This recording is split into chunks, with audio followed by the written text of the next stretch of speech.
হরে কৃষ্ণ বন্ধুরা, আপনারা দেখছেন পূর্ণ ব্রহ্মজ্ঞান ইউটিউব চ্যানেল। আমি চন্দন মুখার্জি আপনাদের সঙ্গে। আজকে আমরা যে বিষয় নিয়ে আলোচনা করব, আশা করি সবাই থাম্বনেল আর টাইটেল দেখেই বুঝতে পেরে গেছেন আজকের আলোচনার বিষয়টা কি।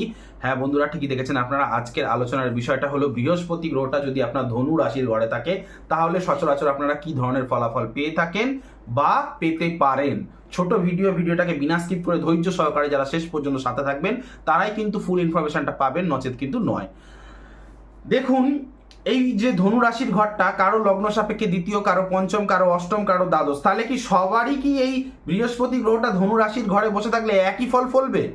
না, তার উত্তর হচ্ছে না। তাহলে আমি কি করে বলছি ধনু রাশির ঘরে বৃহস্পতি গ্রহটা বসলে এই ফলগুলো ফলবে?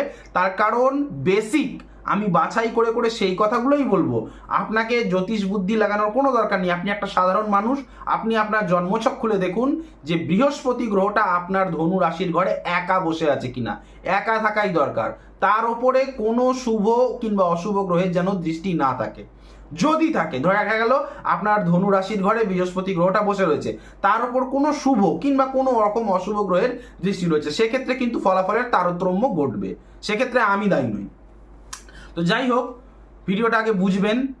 এই ধনু রাশি কালপুরুষ রাশিচক্রের নবম ঘর, এবং এই বৃহস্পতি কালপুরুষ রাশিচক্রের নবম এবং দ্বাদশ আধিপতি নবম ঘরে, অর্থাৎ স্বক্ষেত্রে। সুতরাং দুর্দান্ত ফলাফল আশাই করা যায়।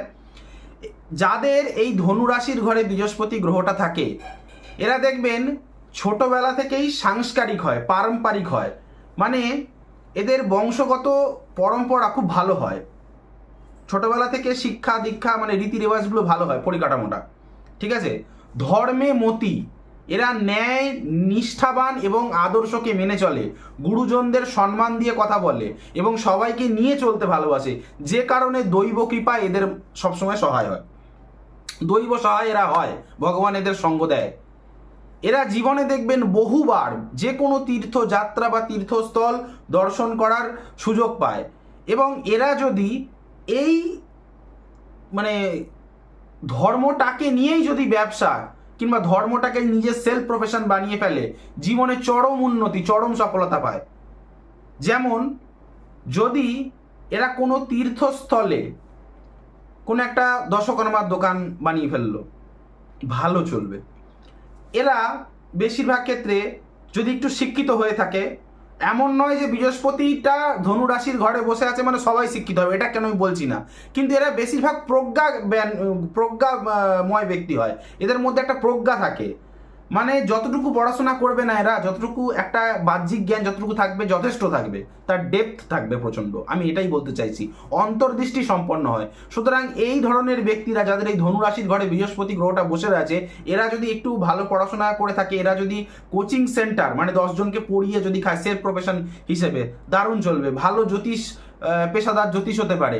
এবং সেই সঙ্গে সঙ্গে এরা আমি দেখেছি, যদি পুরোহিত বিদ্যা, অবশ্যই ব্রাহ্মণ সন্তান হওয়া দরকার, ছোটবেলা থেকে সেই রীতি রিবাজ থাকা দরকার, বিভিন্ন ধার্মিক শাস্ত্র নিয়ে পড়াশোনা থাকা দরকার।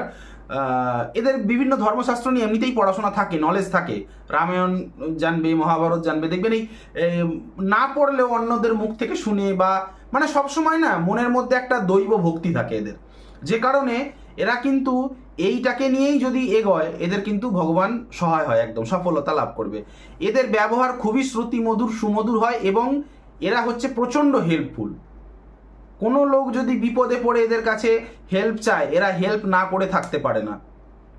এবং এরা যদি কোনো ব্যবসা করলো এবং তাতে যদি কোনো কর্মচারী কাজ করে, এরা দেখবেন সেই কর্মচারীর সঙ্গে নিজের পরিবারের লোকজনদের সাথে মতন কথা বলবে। এই জিনিসটা দেখবেন, এরা কিন্তু চট করে কোনো ঝগড়া ঝাঁটি ঝামেলায় জড়াতে চায় না, সামনে থেকে করতে চায় না। এই একটা জিনিস যাদের এই বৃহস্পতি গ্রহটা ধনু রাশির ঘরে বসে থাকে, আপনারা দেখবেন এরা সন্তান সুখে সুখী হয় বেশিরভাগ ক্ষেত্রেই।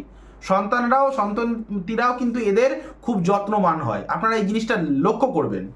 ভিডিওটা যদি ভালো লাগতে শুরু করে থাকে একটা লাইক করবেন, কমেন্ট করবেন, বেশি বেশি করে শেয়ার করবেন। চ্যানেলটিতে নতুন হয়ে থাকলে সাবস্ক্রাইব বাটনটা প্রেস করে নোটিফিকেশনে গিয়ে অলে গিয়ে অন দেওয়াবেন, যার ফলে আমার তৈরি ভিডিও বেরোতেই সবার প্রথম আপনারা পাবেন।